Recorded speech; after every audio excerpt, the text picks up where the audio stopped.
അകത്തേക്ക് കയറിയവളുടെ പുറകെ ചന്തുവും വന്നു. അവൾ നേരെ സ്റ്റെപ്പുകൾ കയറി മുകളിലത്തെ ബാൽക്കണിയിലേക്കാണ് പോയത്. തൻ്റെ പിറകിൽ വരുന്നവനെ അവൾ കാണുന്നില്ല.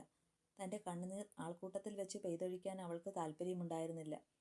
അതുകൊണ്ട് തന്നെ തൻ്റെ തൊട്ടരിലിരിക്കുന്നവനെ ഒന്ന് നോക്കിക്കൊണ്ട് അവൾ അകത്തേക്ക് ഓടി വരികയായിരുന്നു. ബാൽക്കണിയിലെത്തിയതും പൂജ പൊട്ടിക്കരഞ്ഞു. സങ്കടങ്ങളൊക്കെ അവൾ അവിടെ ഇറക്കി വെക്കുകയായിരുന്നു.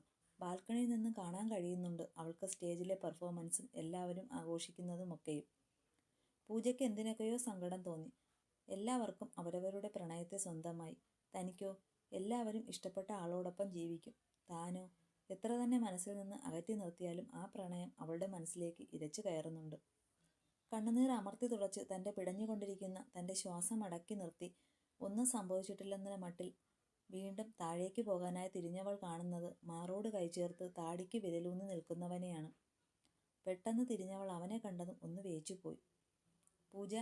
വീഴാൻ പോയവളെ ചന്തു പിടിച്ചതും അവൾ വേഗം അവനിൽ നിന്ന് കുതറി മാറി. ചന്തുവേട്ടാ, എന്താ ഇവിടെ? പരിഭ്രമവും കണ്ണുനീരും മറച്ചുവെച്ച് അവൾ അവനെ നോക്കി പുഞ്ചിരിക്കാൻ ശ്രമിച്ചു. വീണ്ടും പുതിയ പൂജയായി അവൻ്റെ മുന്നിൽ അഭിനയിക്കാൻ തുടങ്ങി പെണ്ണ്. വെറുതെ. അവൻ്റെ ചുണ്ടിൽ ചെറിയൊരു ചിരി മിന്നിമാഞ്ഞു പോകുന്നുണ്ട്. എന്തെന്നാൽ കണ്ണുനീരോടെ നിന്നവളുടെ മാറ്റം അവന് പെട്ടെന്ന് മനസ്സിലാകുന്നുണ്ട്. ഞാൻ താഴേക്ക്. അവൾ താഴേക്ക് ചൂണ്ടിക്കൊണ്ട് പോകാനായി തുനിഞ്ഞതും ചന്തു അവളുടെ കയ്യിൽ പിടിച്ചു. എന്താ ചന്തുവേട്ടാ? അവൾ സംശയത്തോടെ അവൻ പിടിച്ചുവെച്ച തൻ്റെ കൈകളിലേക്കും അവനിലേക്കും മാറി മാറി നോക്കി. ഈ അഭിനയം നിർത്തിക്കൂടെ പൂജ? അവളുടെ കണ്ണുകളിലേക്ക് നോക്കി ചന്തു പറഞ്ഞതും അവളുടെ കണ്ണുകൾ കൂടുതൽ സംശയത്തിലേക്ക് വഴിമാറി. അവൻ എന്താ ഉദ്ദേശിക്കുന്നതെന്ന് അവൾക്ക് മനസ്സിലായില്ല.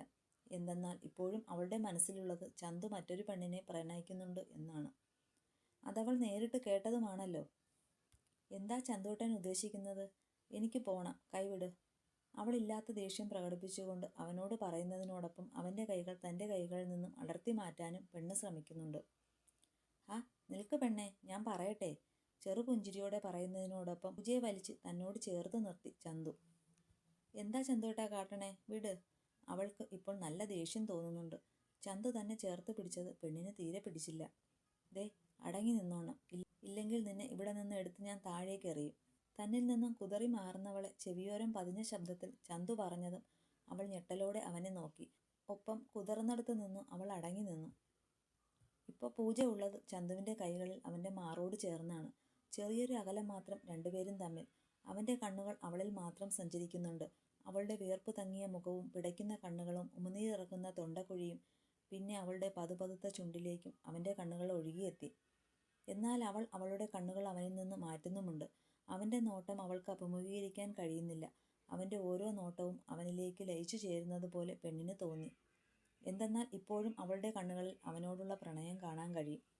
അവനെ തൊട്ടുരുമ്മിയുള്ള ഈ നിൽപ്പ് പോലും അവനിലേക്കുള്ള പ്രണയത്തെ ആർത്തിരമ്പി പുറത്തേക്ക് വരുന്നത് പോലെ തോന്നുന്നുണ്ട് പെണ്ണിന്. പെണ്ണാണ്. ചിലപ്പോൾ മനസ്സ് കൈവിട്ടു പോവും. മറ്റൊരാളുടെ സ്വന്തമാണെന്ന് അറിഞ്ഞിട്ടും ചിലപ്പോൾ കുറച്ചു നേരത്തേക്കെങ്കിലും സ്വന്തമാകാൻ തോന്നും. പ്രണയത്തിന് അങ്ങനൊരു ദൂഷ്യവശം കൂടി ഉണ്ടല്ലോ. അവളുടെ ചിന്തകൾ പലയിടങ്ങളിലേക്കും സഞ്ചരിക്കാൻ തുടങ്ങിയതും അവൾ വീണ്ടും അവനിൽ നിന്ന് കുതറിമാറാൻ ശ്രമിച്ചു. വിടി ചന്തോട്ടാ, ആരെങ്കിലും കാണും. വീണ്ടും അവനെ തള്ളിമാറ്റാൻ ശ്രമിച്ചെങ്കിലും പെണ്ണിനെ കൂടുതൽ ശക്തമായി തന്നിലേക്ക് അടുപ്പിക്കുകയാണ് ചന്തു ചെയ്തത്. ഈ പിടുത്തം ചന്തുനാഥ് പിടിച്ചിട്ടുണ്ടെങ്കിൽ ജീവിത അവസാനം വരെ ഈ പിടുത്തം ഇങ്ങനെ തന്നെ ഉണ്ടാകും. കുതറി മാറുന്നവളെ ചെവിയോരം പതിഞ്ഞ ശബ്ദത്തിൽ ചന്തു പറഞ്ഞതും അവൻ പറഞ്ഞത് മനസ്സിലാകാതെ അവൻ്റെ കണ്ണുകളിലേക്ക് നോക്കി. ഐ ലവ് യു പൂജ. പതിഞ്ഞ ശബ്ദത്തോടെ പ്രണയത്തോടെ അവളുടെ കണ്ണുകളിലേക്ക് നോക്കി അവളുടെ ഇടുപ്പിൽ ചുറ്റി തന്നോട് ചേർത്ത് നിർത്തിക്കൊണ്ട് അവൻ അവളുടെ മുഖത്തേക്ക് പതിയെ ഊതിക്കൊണ്ട് പറഞ്ഞതും അവളുടെ കണ്ണുകളിലെ പിടച്ചിൽ നിലച്ചതുപോലെയായി. താൻ കേട്ടത് തെറ്റിപ്പോയോ എന്ന സംശയം പോലും ആ നിമിഷം അവളിൽ ഉളവായി. അവൾ അവൻ്റെ കണ്ണുകളിലേക്ക് നോക്കി. ഐ ലവ് യു പൂജ. വീണ്ടും ചന്തു പറഞ്ഞതും അവളുടെ കണ്ണുകൾ പിടയാൻ തുടങ്ങി. Sorry for everything.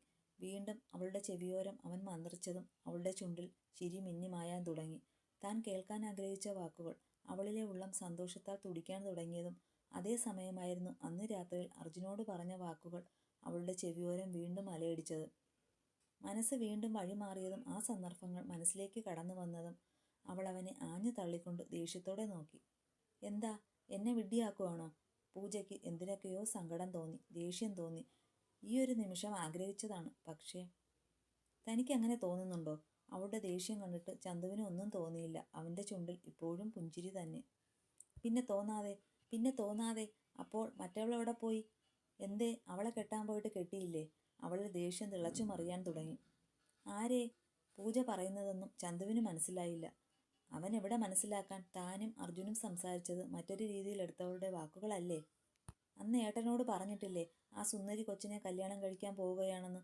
പൂജയ്ക്ക് ആ രാത്രി ഓർമ്മ വന്നതും കൂടുതൽ ദേഷ്യം തോന്നി. ഒപ്പം വായിൽ തോന്നുന്നതൊക്കെ അവനോട് വിളിച്ചു പറയുന്നുമുണ്ട്. നീ എന്തൊക്കെയാ പൂജ പറയുന്നത്? ഏത് പെണ്ണ്? ഏത് സുന്ദരി? ആരെ കെട്ടുന്ന കാര്യമാ? ഇപ്പോൾ ചന്തുവിന് മനസ്സിലാകുന്നുണ്ട് പൂജ മറ്റെന്തൊക്കെയോ തെറ്റിദ്ധരിച്ച് കേട്ടിട്ടുണ്ടെന്ന്. നിങ്ങൾ അന്ന് രാത്രി ചേട്ടനോട് പറഞ്ഞില്ലേ സ്റ്റേഷനിലുള്ള പെണ്ണിനെ രക്ഷിക്കണം, കല്യാണം കഴിക്കണം, സുന്ദരിയാണ്? ഞാൻ കേട്ടിരുന്നു. ചേട്ടനോട് പറയുന്നത് മുഴുവൻ ഞാൻ വാതിലരികിൽ നിന്ന് കേട്ടിരുന്നു. അതുകൊണ്ട് തന്നെയാണ് ഞാൻ ബാംഗ്ലൂർക്ക് പോയത്. എന്നിട്ടിപ്പോൾ എന്നോട് ഇഷ്ടം പറഞ്ഞു വരുന്നു. പറഞ്ഞു വരുമ്പോൾ പഴയ പൂജയിലേക്ക് അവൾ എത്തിയിരുന്നു. ആ കുറുമ്പിയിലേക്ക്, ആ പദം പറഞ്ഞ് കരയുന്നവളിലേക്ക്. ഇപ്പോൾ ചന്തുവിന് കാര്യം പിടികിട്ടി. അവൻ തൻ്റെ മേൽചുണ്ട് കടിച്ചു പിടിച്ചുകൊണ്ട് അവളുടെ അടുത്തേക്ക് ഓരോ അടിയായി നടന്നു വന്നു. എന്താ? അവൻ്റെ നോട്ടവും തൻ്റെ അടുത്തേക്കുള്ള വരവൊക്കെ കാണുമ്പോൾ പെണ്ണിന് വല്ലാതെയാകുന്നു. അവൾ അവനെ കൂർപ്പിച്ച് നോക്കിക്കൊണ്ട് ചോദിച്ചു.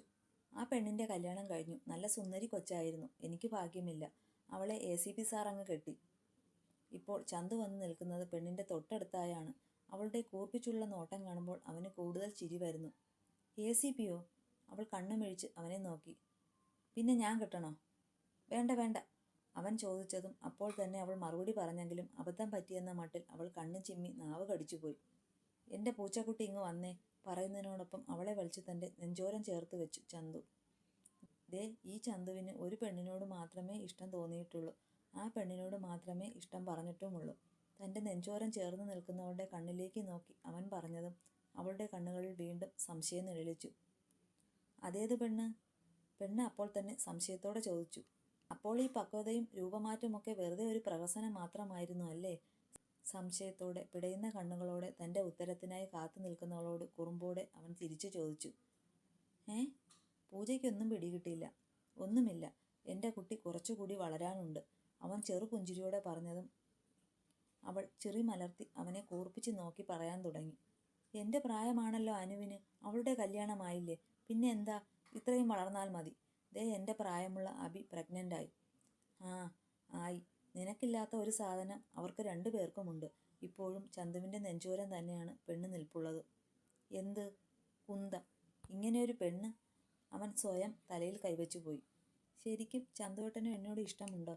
മറ്റൊക്കെ മറന്നുകൊണ്ട് അവൾ വീണ്ടും അവനോട് ചോദിച്ചു. എന്തെന്നാൽ എല്ലാവരുടെയും മുന്നിൽ വീണ്ടും വിഡ്ഢിയാകാൻ അവൾ ആഗ്രഹിക്കുന്നില്ല. ഇഷ്ടമുണ്ടെന്നോ? ഞാൻ പറഞ്ഞില്ലേ, എൻ്റെ ജീവിതത്തിൽ ഞാൻ ഒരു പെണ്ണിനോട് മാത്രമേ ഇഷ്ടം പറഞ്ഞുള്ളൂ. അത് നിന്നോടാണ്. ഒരു പെണ്ണിനെ മാത്രമേ മനസ്സിൽ കൊണ്ടു നടന്നിട്ടുള്ളൂ. അത് നിന്നെയാണ്. ജീവിതകാലം മുഴുവൻ ഒപ്പം വേണമെന്ന് ഞാൻ ആഗ്രഹിച്ചത് നിന്നെ മാത്രമാണ്. I love you Pooja. എനിക്ക് എൻ്റെ പ്രണയം പെരുമഴയായി നിന്നിലേക്ക് പെയ്യണം Pooja. I love you so much. പരസ്പരം പുണർന്നുകൊണ്ട് ഏറെ നേരം രണ്ടുപേരും അങ്ങനെ തന്നെ നിന്നു. ചുറ്റും നടക്കുന്നതൊന്നും അവർ അറിയുന്നില്ല. പ്രോഗ്രാംസ് കഴിഞ്ഞതോ ഫംഗ്ഷൻ കഴിഞ്ഞതോ എല്ലാവരും വീടുകളിലേക്ക് പോയതോ ഒന്ന്. അതേ, പെട്ടെന്നാണ് തങ്ങളുടെ പിറകിൽ നിന്ന് ഉയർന്ന ശബ്ദം പൂജയും ചന്തുവും കേട്ടത്. അവർ പെടുന്നനെ പുണർന്നിടത്തു നിന്നും അടർന്നു മാറി പിറകിലേക്ക് നോക്കി. ഞങ്ങളൊക്കെ ഇവിടെയുണ്ടേ, ഹർഷൻ 2 പേരോടും ഉറക്കെ പറഞ്ഞതും പൂജ മെല്ലെ ചന്തുവിൻ്റെ പിറകിലേക്ക് മറഞ്ഞു നിന്നു. അങ്ങനെ വിളിക്കാതെടി പെണ്ണെ. അബി വേഗം അവരുടെ അടുത്തേക്ക് വന്ന് ചന്തുവിൻ്റെ പുറകിൽ മറഞ്ഞു നിൽക്കുന്ന പൂജയെ മുന്നോട്ട് വലിച്ചു. ഞങ്ങൾ വെറുതെ. പൂജയ്ക്ക് എന്തോ അവിടെ നിൽക്കുന്ന എല്ലാവരെയും നോക്കാൻ ചമ്മല് തോന്നി. ഹർഷനും അബിയും മാത്രമല്ല, അർജുനും അനുവും രേഷ്മയും ജോയും സേതുവും നവനീതും എല്ലാവരും ഉണ്ട്. അതൊക്കെ പോട്ടെ. അല്ല ചന്തുവേട്ടാ, ഇതപ്പോൾ തൊട്ട് തുടങ്ങി? അബി മാറിന് കൈകെട്ടിക്കൊണ്ട് ചന്തുവിനെ ചോദ്യത്തോടെ നോക്കി. അതെ, എപ്പോൾ തൊട്ട് തുടങ്ങി? ഞങ്ങൾ ചോദിച്ചപ്പോൾ ചന്തുവേട്ടൻ പറഞ്ഞത് എന്താണെന്ന് ഓർമ്മയുണ്ടോ?